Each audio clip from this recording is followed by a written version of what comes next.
BJP vote ಡಕಾಯಿತಿ ಎಂಬ CM ಸಿದ್ದರಾಮಯ್ಯನವರ ಆರೋಪಕ್ಕೆ ಎಂಎಲ್ಸಿ ಸಿಟಿ ರವಿ ಅವರು ಕೂಡ ತಿರುಗೇಟ್ ಕೊಟ್ಟಿದ್ದಾರೆ. ಅಧಿಕಾರ ದುರುಪಯೋಗ ಆಗಿದ್ರೆ ನಾವು ಕೂಡ ಗೆಲ್ಲಬೇಕಿತ್ತು. ಸಿದ್ದರಾಮಯ್ಯ ಆರೋಪಕ್ಕೆ ಎಂಎಲ್ಸಿ ಸಿಟಿ ರವಿ ಅವರ ತಿರುಗೇಟಿದೆ. ಚುನಾವಣೆ ನಡೆದಾಗ ರಾಜ್ಯದಲ್ಲಿ ಕೇಂದ್ರದಲ್ಲಿ ಬಿಜೆಪಿ ಇತ್ತು. ಆಗ ಚಿಕ್ಕಮಗಳೂರಿನಲ್ಲಿ ನಾವು 5ಕ್ಕೆ 5 ಕ್ಷೇತ್ರಗಳನ್ನ ಸೋತೆವು.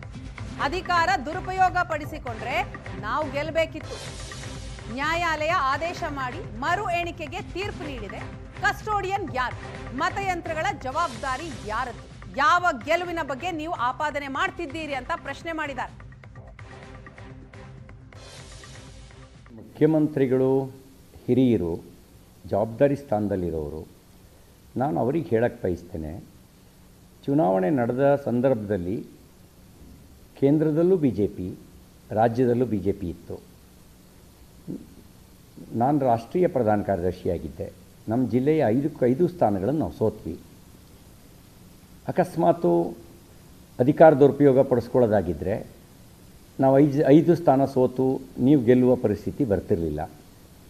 ಈಗ ನಿಮ್ಮದೇ ಅಧಿಕಾರ ಇದೆ. ನ್ಯಾಯಾಲಯ ಆದೇಶ ಮಾಡಿ ಮತಗಳ ಮರು ಎಣಿಕೆಗೆ ತೀರ್ಪು ಕೊಟ್ಟಿದೆ. ನ್ಯಾಯಾಲಯದ ಆದೇಶದ ಪ್ರಕಾರ ಮತಗಳ ಮರು ಎಣಿಕೆ ಆಗಿದೆ. ಕಸ್ಟೋಡಿಯನ್ ಯಾರು? ಈ ಮತಪತ್ರಗಳನ್ನು ಸಂರಕ್ಷಿಸಬೇಕಾದಂಥ ಜವಾಬ್ದಾರಿ ಯಾರ್ದಿರುತ್ತೆ?